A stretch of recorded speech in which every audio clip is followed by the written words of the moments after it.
президент توجیکستان امامعلی رحمان روز 15 دکامبر دختر چهارمش رخشانه امامعلی را سفیر توجیکستان در بریتانیای کبیر و ایرلندی شمالی تعیین کرد. رخشانه امامعلی در این مقام مسعود خلیفه زاده را که با سبب به کار دیگر گذشتن از وظیفه آزاد کرده شد عوض می‌کند.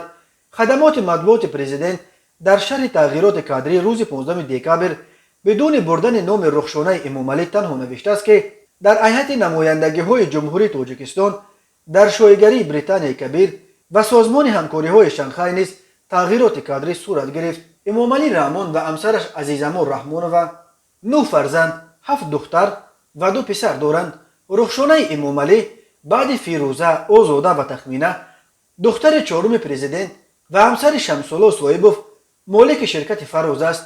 رخشانه امامعلی تا سال 2012 که شوهرش به حیث نماینده تجارتی توجیکستان در بریتانیای کبیر کار میکرد نیز در لندن به سر میبرد و در سفارت توجیکستان کار میکرد.